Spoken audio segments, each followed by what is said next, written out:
I like to do ballet and jazz. I've been dancing for 5 years. I like to read, love to read.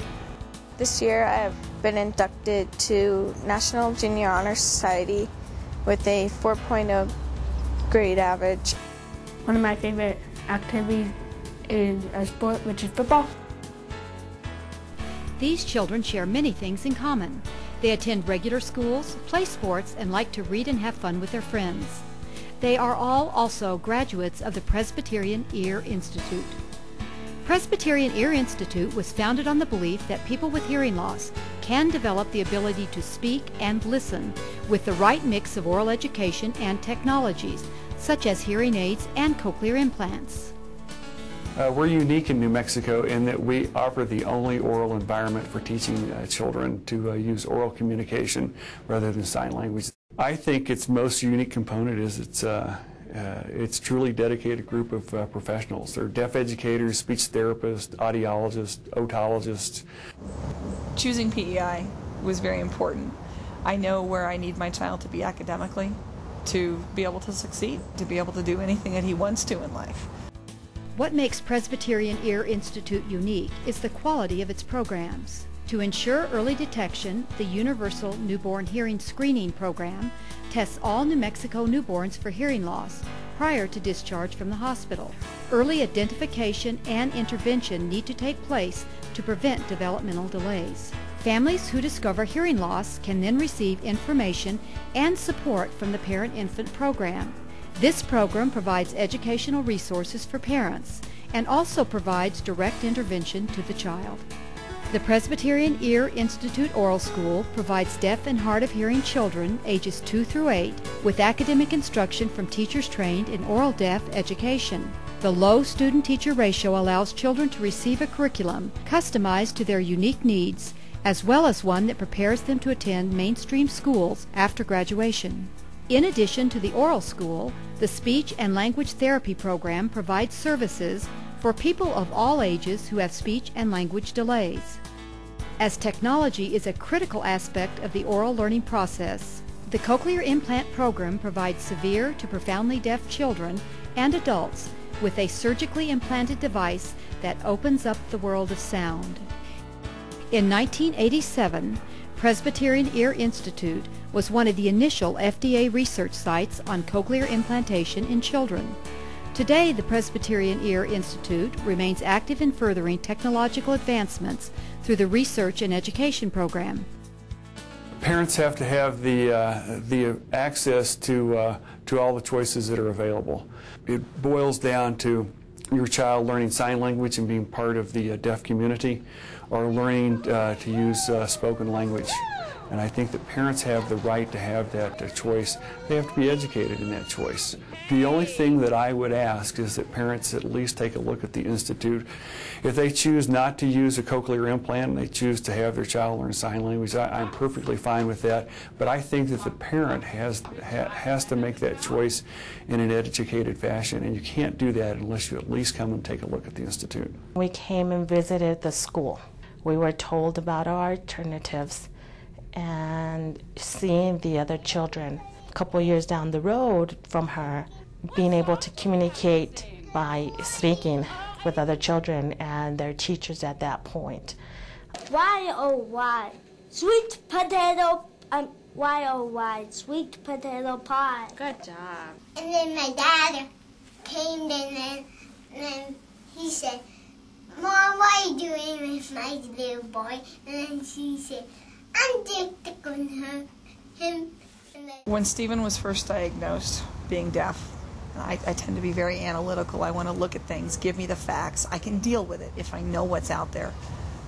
I was horrified. Average reading level of a deaf adult is 4th grade. Unemployment rate for deaf or hard of hearing New Mexicans was 64%. A third of deaf adults rely upon public assistance throughout their entire life. I'm looking at these things going, this is totally unacceptable. The best tool, other than me working with him and doing things at home and supporting him, the best educational tool I found out there was PEI, because I can send him here, high quality staff, very well trained in, oral deaf education, and he's doing awesome. What are we asking about? What are you talking about here? How many pumpkin pies have I? I used to work at a school for the deaf that used sign language as the mode of communication between the educational staff and the students.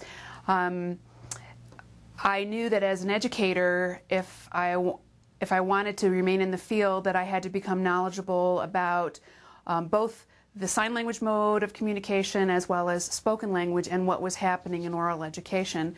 And so I came to observe at PEI, and I was very impressed with the language levels that I saw the children using, as well as the written language that they were using. I was very reticent about an oral language approach because I felt it did not give the children a rich language environment. It did not give them access to a fluent language. As I investigated what is happening now in the field of oral deaf education, I've realized that technology has come a long way. Children are achieving so much more with their ability to speak, their ability to listen, their ability to communicate using spoken language, and as well as maintaining strong family relationships with their parents.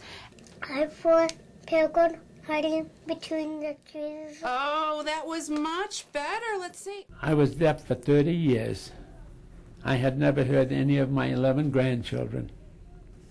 I met Dr. Horn by chance, and when he was told I was deaf, he said, "Come see me.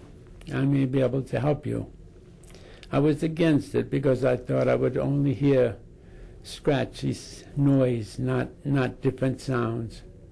And my family kept after me for 3 years, for 3 months, trying to change my mind. And one day I was walking with my 2 grandchildren, Joshua and Noel, and Joshua said, "Jiddu, we want you to have the ear surgery." So when we walked into the testing room, I saw 17 members of my family there. My silent world was shattered by 3 soft beeps, and all I could say was, "I can hear." After testing, I turned to the family and I said, "Say something," to my daughter Bev. And she was wiping tears from her face, and she says, "I love you, Dad." My favorite thing about having to hear is I can hear many of the sounds that I would have been able to hear. It's just lovely because I love to sit in my backyard and watch my dogs and hear the birds because I have many birds in my backyard. Nice job, Stephen. You can sing to Stephen, and he can go ahead and sing back. Not that we're sopranos, but he can sing back pretty much in the same key. I go to the Ear Institute now and then to visit with the children in class as they learn to communicate orally. And it's so sad to see them come in for the first time without a clue as to what's going on around them. But a wonderful feeling to see when they graduate, they're ready and prepared to go on into the mainstream of schooling, oral schooling. And it's all because of the people at the Presbyterian Ear Institute, and I love them all for that. They're my heroes. Yeah, I almost cry some days when I come and take a look at it because it's such a special place.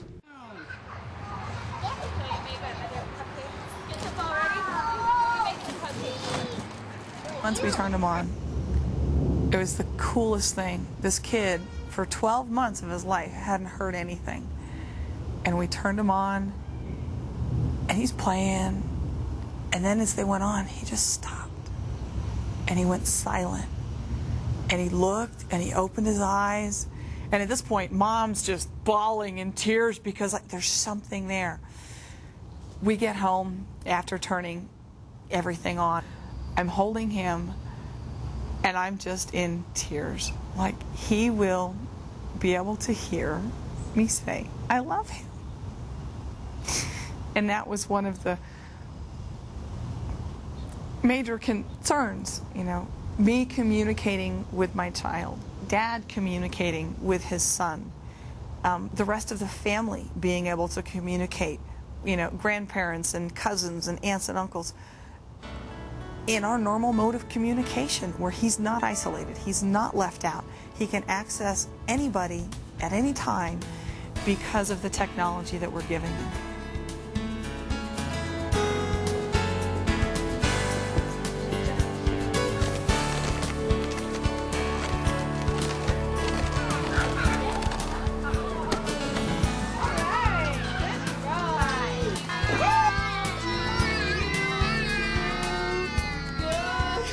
For further information about Presbyterian Ear Institute or to arrange a visit, please contact us.